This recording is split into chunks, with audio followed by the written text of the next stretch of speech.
नमस्कार प्रेक्षकांनो, ठरलं तर मग मालिकेच्या आजच्या म्हणजेच 16 जूनच्या भागात आपल्याला एक जबरदस्त असा ट्विस्ट पाहायला मिळणार आहे. पण त्याआधी जर तुम्ही माझ्या चॅनलवर नवीन असाल तर चॅनलला प्लीज सबस्क्राईब करा. आता आपण पाहतो की कल्पनाने अस्मिताला विचारलेलं असतं की नाश्त्याला तू पण आमच्याबरोबर साबुदाण्याची खिचडी खाशील ना. तर अस्मिता म्हणते हो खाईन मी खिचडी, पण दुपारचं जेवण नॉर्मलच घेईन मी. आता ना मला पौष्टिक खायचं आहे, म्हणजे पुढचे काही महिने मी उपवास वगैरे करू नाही ना शकणार. तर अस्मिता असं म्हणून लाजत असते. तर कल्पना म्हणते म्हणजे अस्मिता मला वाटते तसंच आहे का. तर अस्मिता आता लाजायला लागते. तर कल्पना म्हणते अगं तू आधी का नाही सांगितलंस. तर सायली विमल सगळे खुश होतात, पण अर्जुन अश्विन व प्रतापला काही समजलेलं नसतं. तर कल्पना म्हणते अहो अस्मिता आता आई होणार आहे आणि तुम्ही दोघं जण मामा. तर अर्जुन व अश्विन आता खूपच खुश होतात व अस्मिताला मिठी मारतात. तर प्रताप असं म्हणतात आणि अस्मिता आता सगळं अनुभवी माणसांचा ऐकायचा. सायली आता असं म्हणते की मी आता नाश्ता करते लगेचच. असं म्हणत ती किचनमध्ये जाते. मग अर्जुन अश्विन प्रताप कल्पना सगळेच आपापल्या कामाला जातात. तर आता अस्मितासोबत फक्त प्रिया असते. प्रिया सगळे गेल्यानंतर अस्मिताला असं म्हणते अस्मिता बरं झालं तू आलीस. तू इथे नसताना ही सायली लय माजायला लागली होती. बघितलंस ना आज पण कशी म्हणे निर्जळी उपवास करणार आहे. तर अस्मिता म्हणते हो ना फारच शेफारली आहे ग. दात काय दाखवत होती, पुढे काय करत होती, जसं काय मी नाही हीच प्रेग्नेंट आहे. तर प्रिया म्हणते मला ना तुला सगळे अपडेट्स द्यायचे आहेत, पण इथे नको, आपण माझ्या खोलीत जाऊयात, तिथे कोणी ऐकणार नाही ना. तर आता त्या दोघीही प्रियाच्या खोली जातात. आता इथे दुसरीकडे नागराजने जे दुधामध्ये औषध टाकून प्रतिमासाठी दूध बनवलेलं असतं ते सुमन व नागराज आता तिच्या खोलीत घेऊन येतात. तर प्रतिमा ते दूध बघून म्हणते दूध अगं नको ग सुमन, मी कुठे या वेळेला दूध पिते. तर सुमन म्हणते वहिनी दुधामुळे पोटाला नाही मनाला पण शांतता मिळते, घ्या बरं. तर प्रतिमा म्हणते मन शांतच आहे ग सुमन. तर नागराज मनातच म्हणतो तोच तर प्रॉब्लेम आहे ना, आता तुला गोळ्या देऊन तुझ्या मेंदूवरचं धुकं परत आणायला लागणार आहे मला. तर सुमन आता प्रतिमाला म्हणते बरं वहिनी तुमची इच्छा नसेल ना तर मी जबरदस्ती नाही करणार. तर नागराज लगेच म्हणतो असं कसं, नाही दूध तर प्यायलाच हवं, केवढे कष्ट घेतलेत मी दूध आणण्यासाठी. तर प्रतिमा म्हणते तुम्ही माझ्यासाठी एवढं सगळं केलं भाऊजी. तर नागराज म्हणतो का नाही करणार, तुझी तब्येत बिघडली ना तर मला नाही आवडत म्हणून तर हे दूध आणलंय. आणि सुमन आजपासून मी वहिनीला रोज दूध देणार ही माझी जबाबदारी, म्हणजे वहिनीची तब्येत आता बिघडणारच नाही ना कधी. तर प्रतिमा म्हणते तुम्ही एवढा हट्ट करताय तर दूध पिते मी. असं म्हणत आता प्रतिमा ते दूध पिते. तर आता इथे दुसरीकडे प्रिया व अस्मिता त्यांच्या खोलीत येतात. प्रिया असं म्हणते अस्मिता तू आलीस म्हणून मी इतकी खुश आहे ना, असं वाटतंय आपण पार्टीच करूयात. तर अस्मिता म्हणते अगं मग करूयात ना पार्टी. तर प्रिया म्हणते नाही ना ग, हे उपवासाचं लोडणं मागे लागलंय ना, मला तर आत्ताच भूक इतकी लागली आहे ना काय सांगू तुला मी. त्यातून मी ते उपवासाचे पदार्थ खाऊन आजचा दिवस कसा काढणार आहे काय माहिती, मला आवडत नाही ग उपवासाचे पदार्थ वगैरे. तर अस्मिता असं म्हणते अगं पण पूर्णाची कधी कोणाला म्हणते की ती उपवास करते म्हणून सगळ्यांनी उपवास केला पाहिजे असं. तर प्रिया म्हणते अगं ती नाही म्हणाली, पण सायली आहे ना लगेच पुढे करत म्हणाली ना मी उपवास करते. आता ती उपवास करणार आणि मी नाही करणार, कसं दिसलं असतं ते. तर अस्मिता म्हणते हां तेही बरोबरच आहे, पण तू इथे खाल्लंस तर पूर्णाचीला कुठे कळणार आहे. तर प्रिया म्हणते अगं पण त्यासाठी खोलीत आधी काहीतरी असायला हवं ना. तर अस्मिता म्हणते पण माझ्या पर्समध्ये राजगिराचे लाडू, हेल्दी चॉकलेट्स, प्रोटीन बार वगैरे सगळं आहे. तर प्रिया म्हणते अरे वा मस्त जा ना, घेऊन ये पटकन तुझी पर्स, आणि तुझ्या पर्समध्ये काय आहे ते कोणाला कळणार सुद्धा नाही ते. तर अस्मिता आता जातच असते. तेवढ्यात प्रिया तिला असं म्हणते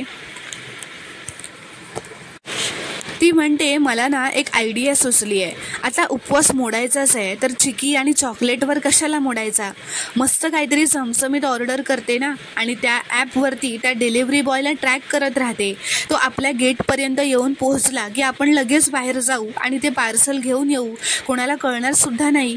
तर आता इथे दुसरीकडे अर्जुन त्याच्या खोलीत असतो व तो आता त्यांच्या खोलीत जो इन्व्हेस्टिगेशन बोर्ड लावलेला असतो त्याकडे बघत उभा असतो. सायली आता त्यांच्या खोलीत त्याच्यासाठी साबुदाण्याची खिचडी घेऊन येते आता ती त्याला त्या बोर्डकडे बघताना बघत असं म्हणते, काय हो तुम्ही या बोर्डकडे का बघत असता सतत?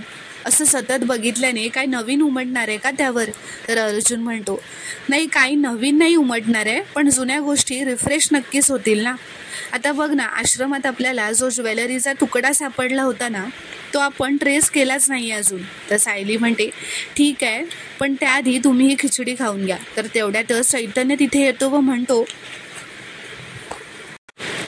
आणि तुझ्या दिराचं काय, त्याला उपाशी ठेवणार आहेस का, असं तो मस्करी करत म्हणतो. तर सायली म्हणते, अशी कशी उपाशी ठेवेन, हे घ्या मी तुमच्यासाठी आणते दुसरी खिचडी. तर अर्जुन म्हणतो, नको आम्ही कॉलेजमध्ये खायचो ना तसंच एका प्लेटमध्ये खाऊ हां. तो म्हणतो, चैतन्याला विचारतो की तुला चालेल ना चैतन्य? तर चैतन्य म्हणतो, हो चालेलच, त्या निमित्ताने कॉलेजच्या आठवणी जाग्या होतील. तर आता अर्जुन व चैतन्य बसून एका प्लेटीत नाश्ता करत असतात. तर आता इथे दुसरीकडे प्रिया आता जेवण ऑर्डर करते व म्हणते, अस्मिता तू परत आल्यापासून ना मला आयडिया सुचत आहेत. सायली म्हणाली ना की तिला निर्जळी उपवास करायचा आहे म्हणून, तर करू दे ना मग. आपण खाऊन जो उपवास मोडणार आहोत त्याचं खापर तिच्या माथी मारूयात. म्हणजे आपण इथे जे काही खाऊ त्याचे रॅपर्स बाहेर घेऊन जायचे आणि सांगायचं की हे सगळं सायलीने खाल्लंय, तिने उपवास मोडलाय असं सांगायचं. तिच्यावर टाकून मोकळं होऊयात. तर अस्मिता म्हणते, हो ग, मस्तच आयडिया आहे.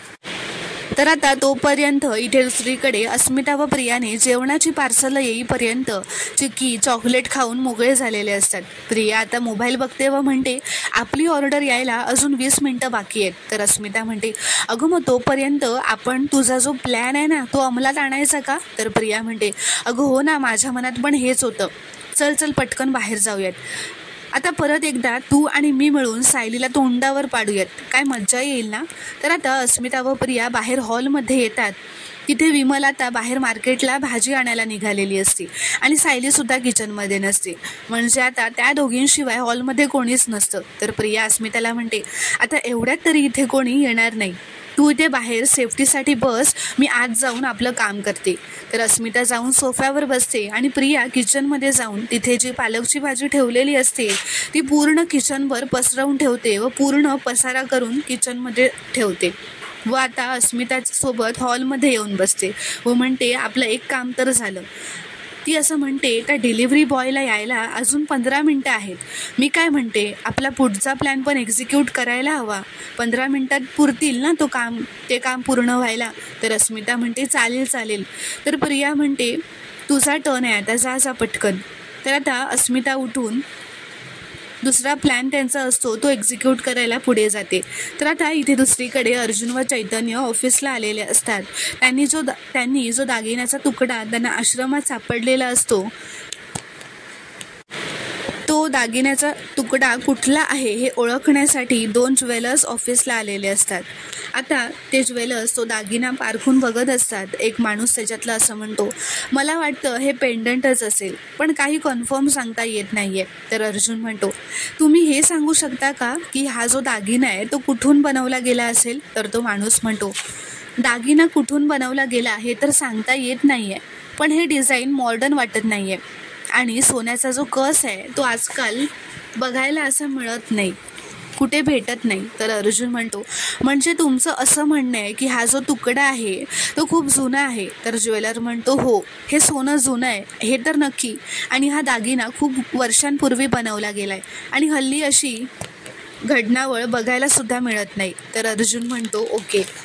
तर प्रेक्षकांनो, आता पुढील भागात काय घडणार आहे पाहणं खूपच रोमांचक ठरणार आहे. व्हिडिओ पूर्ण बघितल्याबद्दल धन्यवाद. व्हिडिओ आवडल्यास कॉमेंटमध्ये नक्की कळवा व चॅनलला प्लीज सबस्क्राईब करा.